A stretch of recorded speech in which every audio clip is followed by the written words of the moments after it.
afternoon, class. Good afternoon, Mama Akla. Okay, before we proceed to our topic, so we first do prayer. Who will lead the prayer? Okay, Mr. Warren. Let us pray. Your Father, Son, and Spirit. Our Father, art in heaven,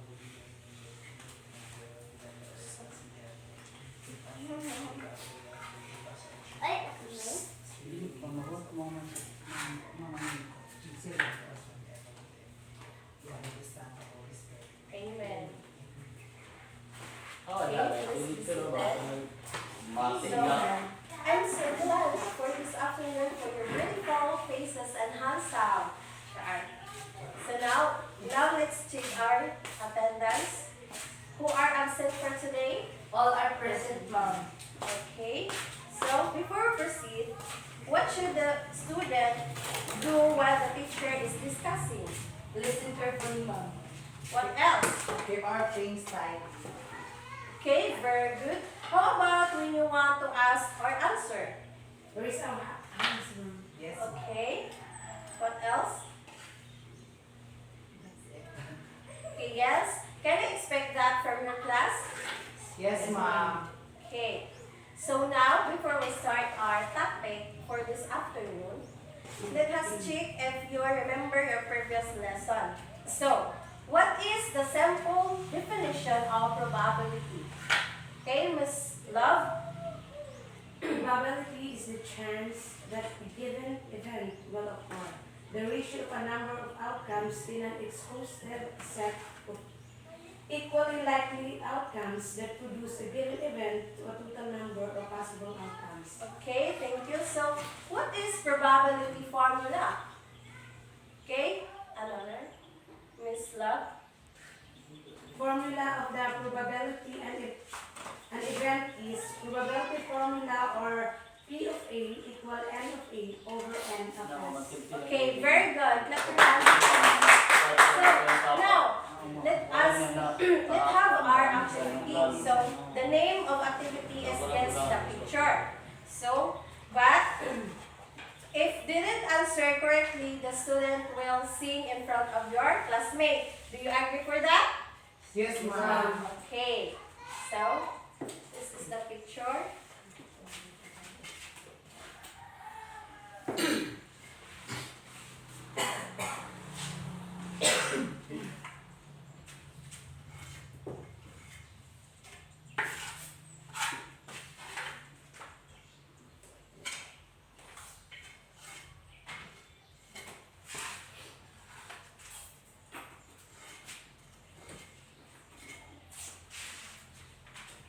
Aman si ate ni mo dong.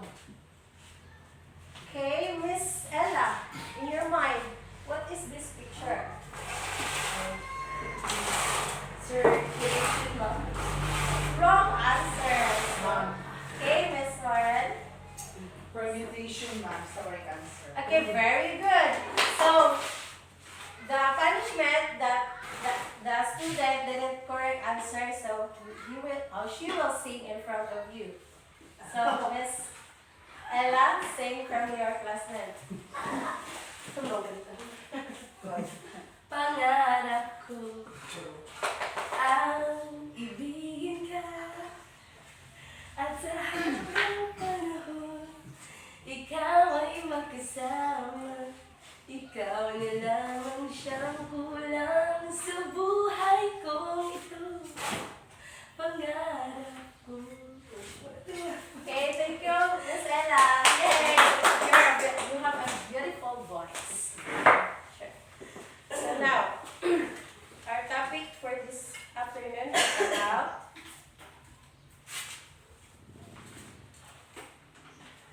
about permutation.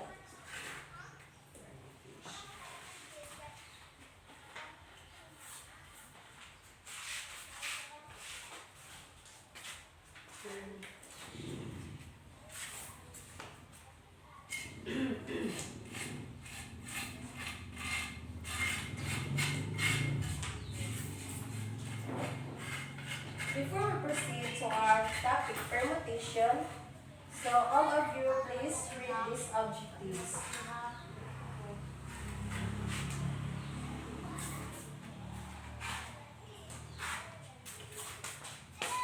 In class, please read the objectives.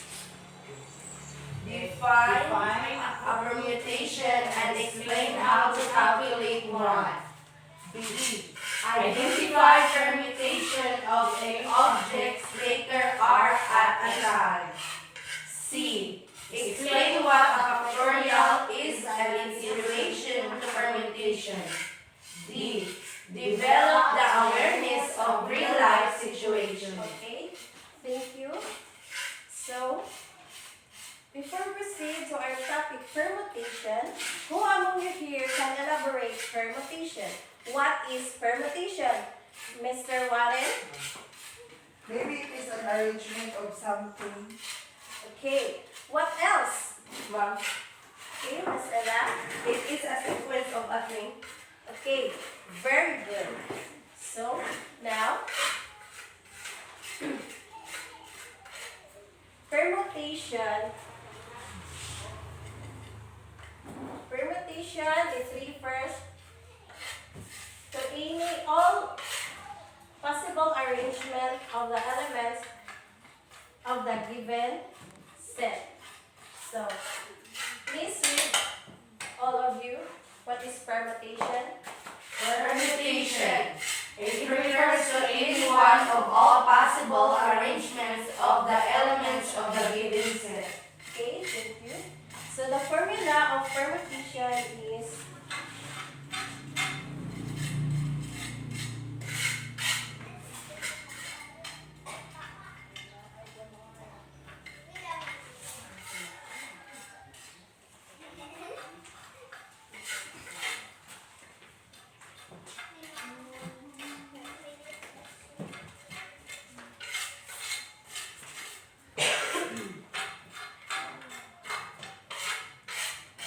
now, the formula of permutation is P of n and r equal n factorial over n minus r factorial. Taking r at a time and P of n and n equal n factorial taken at a time where r is less than equal n. So, now,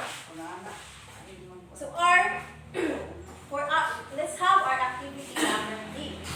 So this activity called Complete Me.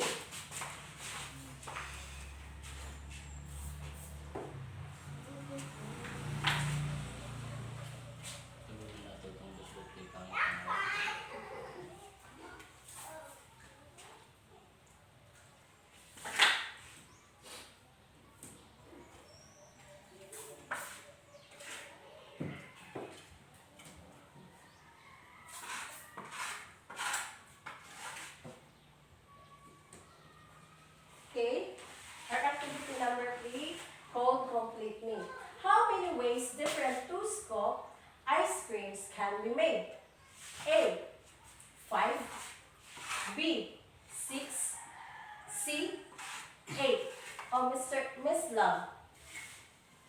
C, Ma'am, 8.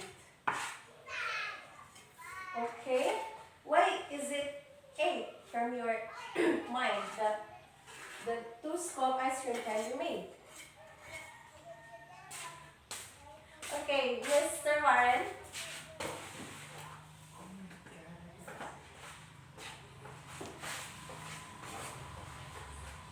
No, I don't know the answer.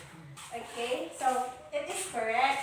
The answer is 8. It's because lemon, lemon and strawberry is the first scoop that made from the ice cream. So then strawberry plus vanilla is the second one. So the third is vanilla and the peach, the third one. And the fourth is peach and the combination of chocolate, the fourth one. So the chocolate is combined to the milk is the fifth one. So the sixth combination of the ice cream can be made is lemon and the vanilla. You get it? Yes, ma'am.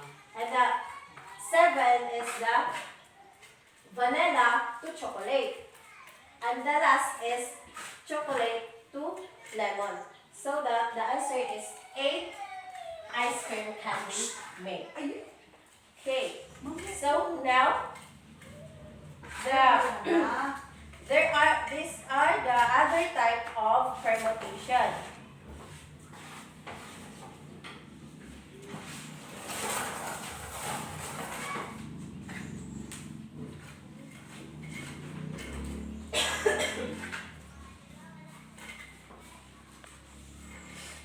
The other type of permutation, this is called distinguishable permutation. The number of distinguishable permutation, P of an object where P objects are alike, Q objects are alike, R objects are alike, and so on.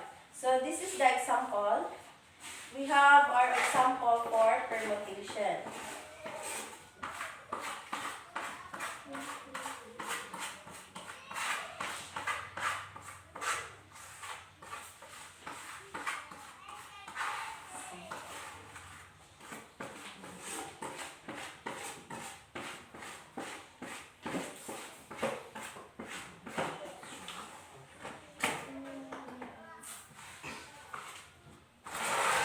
Example is, given the 4-letter word lead, in how many ways can we arrange it 3 at a time? So the solution is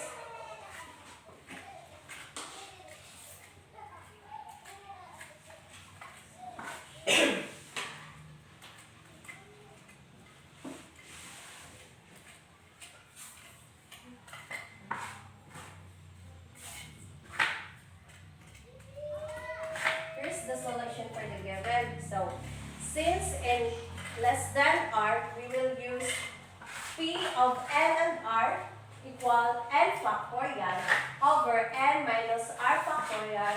This is the formula of permutation. So P of 4 and r equal 4 factorial over 4 minus 3 factorial, because this 4 is the n of the given and the 3 is the r of the given. So P over 4 and r equal 4 times 3 times 2 times 1. This answer is 4 factorial. It's because we multiply by itself for 4 factorial. So this is 4 times 3 times 2 times 1 over 1 factorial. Why is it 1 factorial? It's because 4 minus 3 is 1. Okay, very good. So, equal P of 4 and 3 equal 24 over 1. Why is it 24? How do we get 24? Anyone from the class?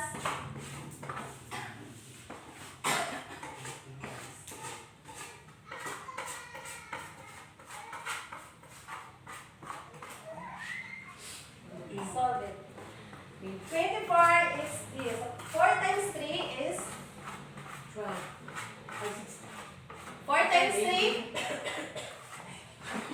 4 times 3 equals 12. Times 2. 24 times 1 is equal to 24. So that answer is 24 ways. So our answer is 24 ways. Okay.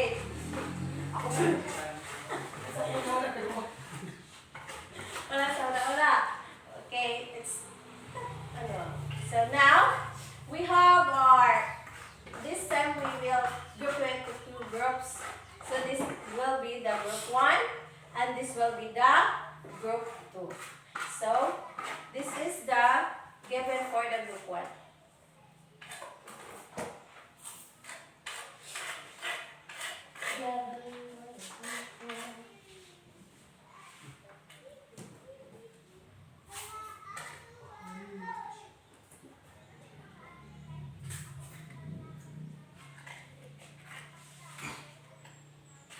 The given for the group 1 is how many 3-letter words with or without meaning can be formed out of the letters of the word swing when repetition of letters is not allowed. So,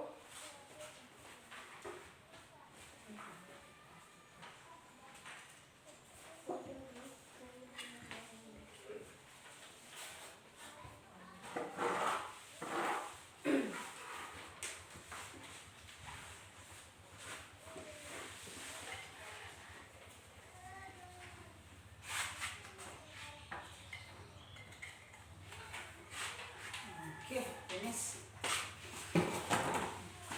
Yan na lang ako parang. Minsan pa. Okay, muligi mo na.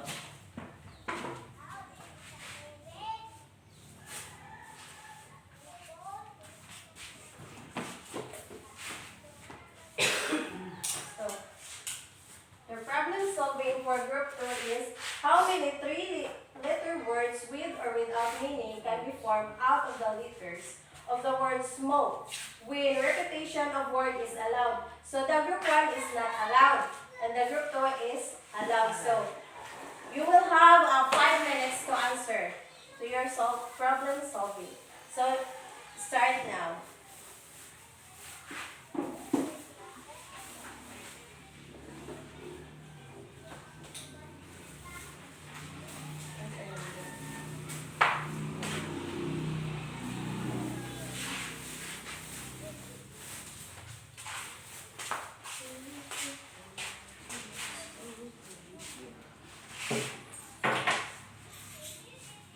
Cooperate each other.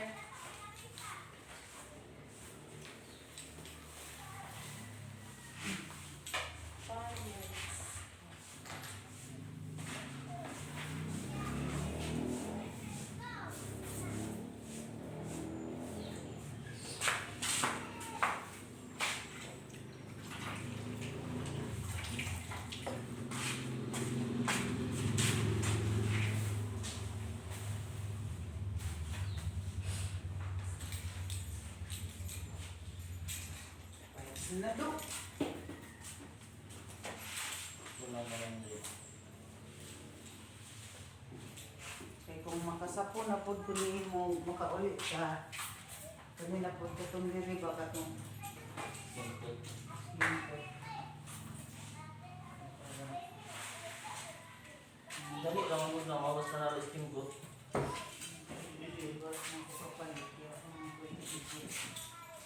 mahal ka na doon. 460. 416 ma. Lapilan pa niyo. Are you finished? Kasi man istinggot ka diyan. Mao? Yes bro, pa na siya. Please present your Hindi solution lang dapat in dyan front eh. Kaya nilos of your baklos classmate. magpapabaga dapat ni. Dini. Malibin na ito ni. Di man tagali bili wa manigi plastiran dahil kumanta ng diwa. O kanira yun ha. Ayun na. Kanira doon. Ay. Please end. May namalag ni pangayoon sa mga Face bata. the Sasagdi na ako. Yan ang Lawrence. Ayan. Hindi ka matanig. Yung pencil ko. Yaman, nilihatag yung mga kilos. Salamat mo ha. Oo.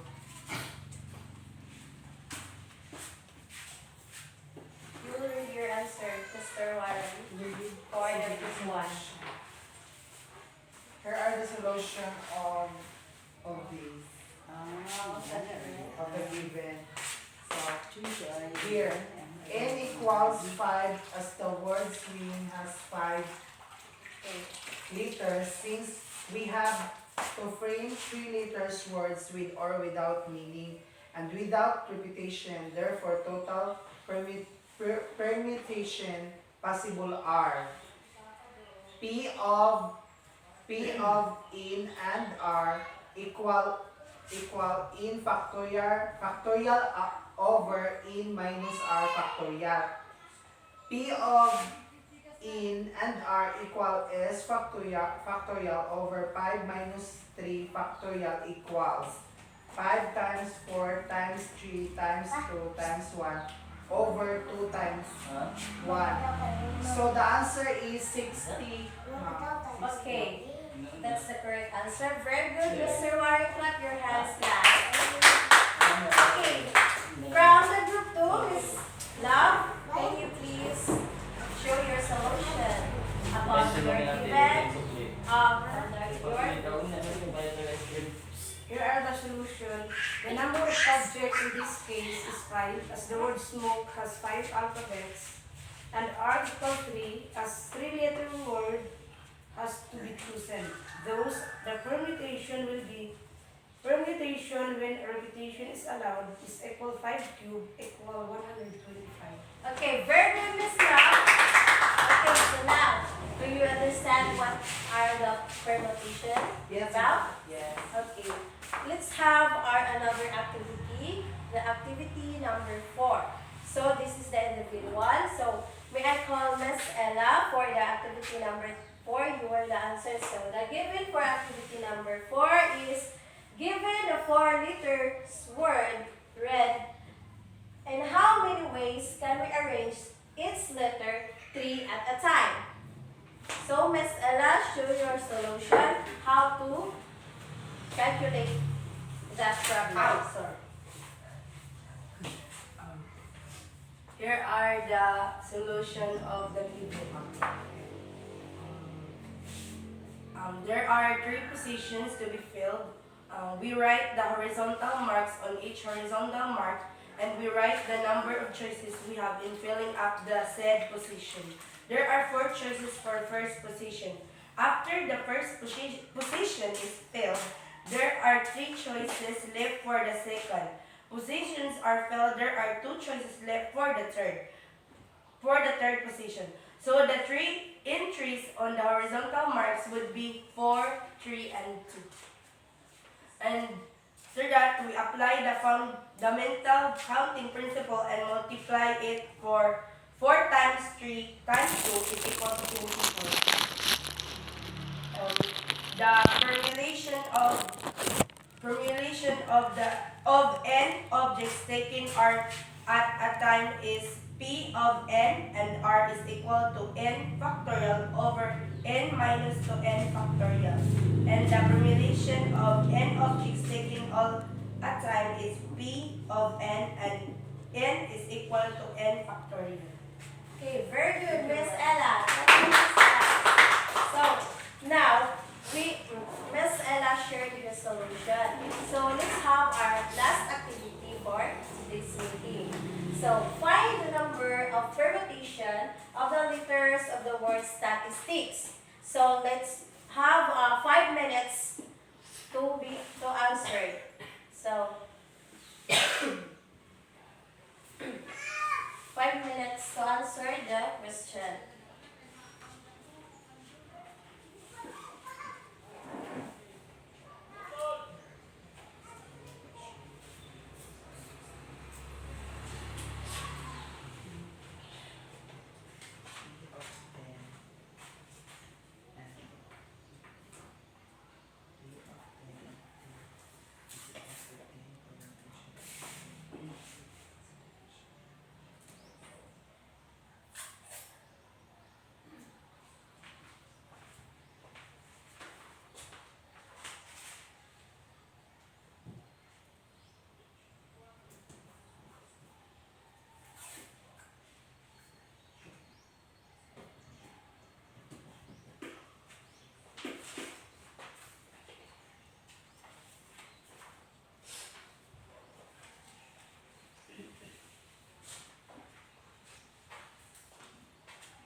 It's so simple. Okay, Mr. Warren, show your solution in front of your classmate.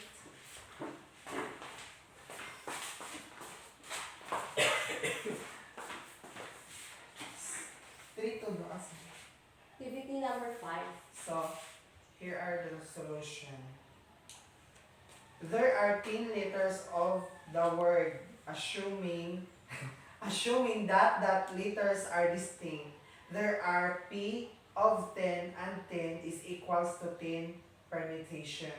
However, we have to take into consideration that the three A's are alike, the three T's are alike, and the two I are also alike. The permutation of the three is P of 3 and 3 is equal to 3.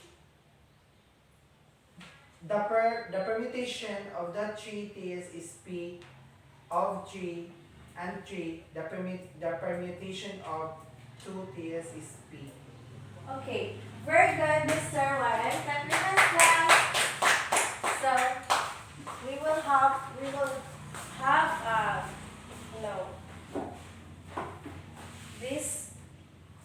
this afternoon.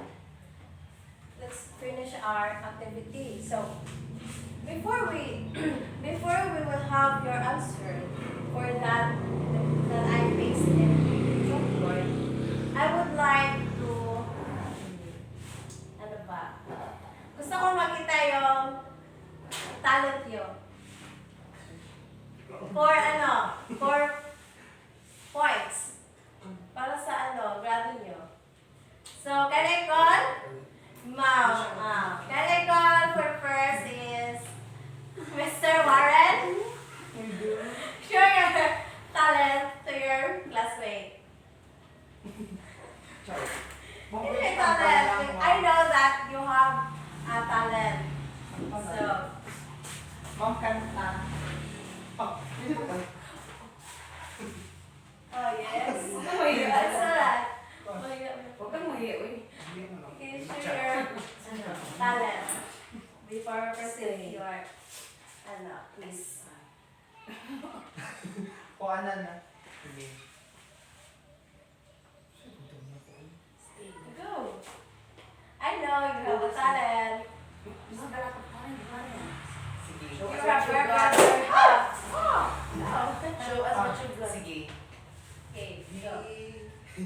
Di ko inakala. Bakit nasagot lahat ng bahid? Di You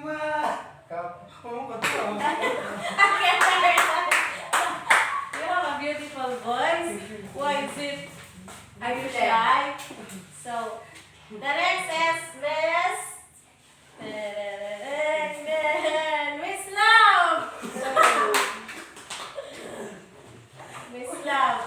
Show your talent.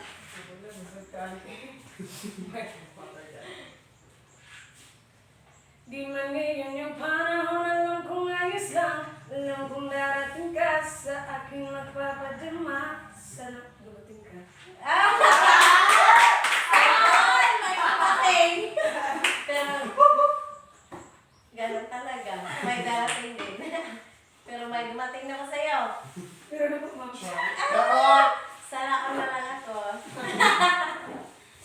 Okay, the last is Miss Ella.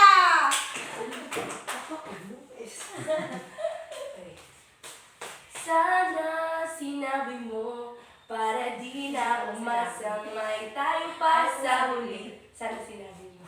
Clap your hands. You have a beautiful voices. So don't be shy your voices. It's because I get from our Almighty God.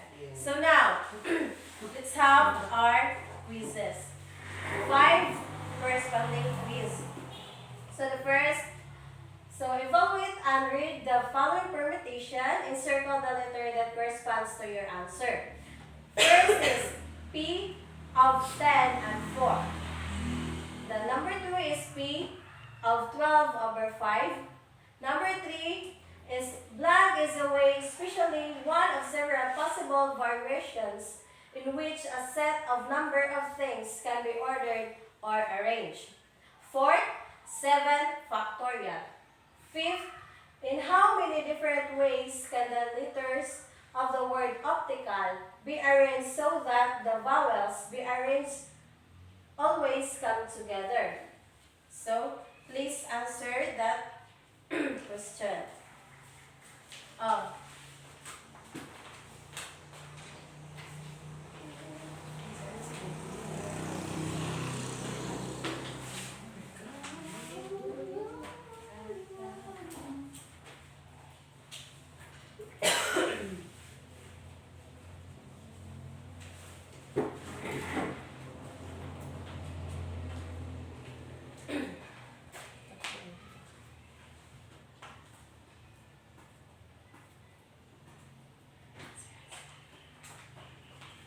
In 5 minutes.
Are you done?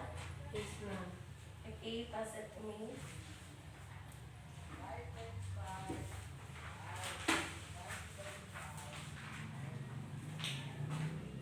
We'll check that tomorrow. So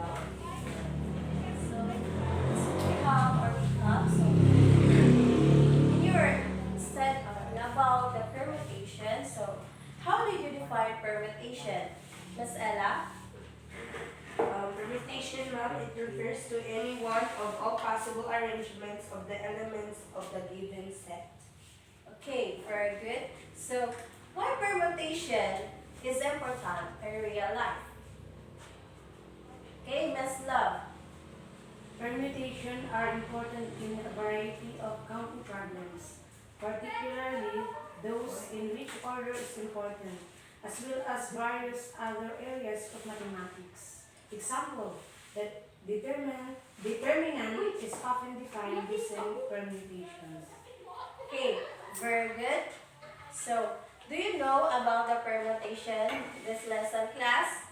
Yes, ma'am. Okay, so now we are finished to our topic.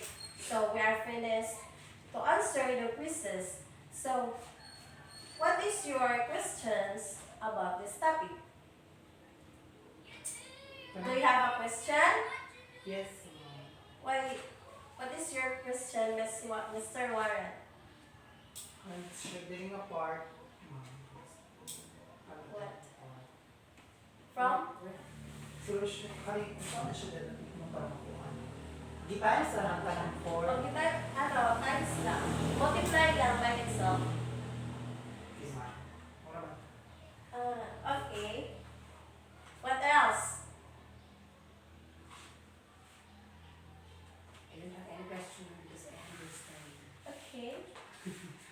Angela? Do you have a question or clarification? No. Okay.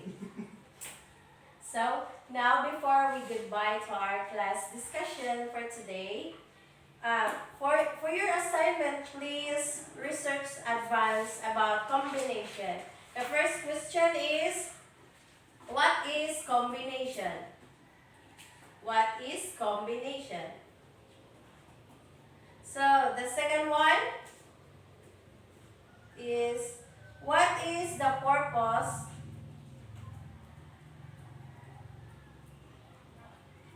of combination? What is the purpose of combination? Are you done? Yes, Right. ma'am. We're done. Okay, very good. So, that's all for this class. Goodbye, class. Goodbye and thank you, Ma'am Akla. Okay, thank you, class. Thank you, ma'am.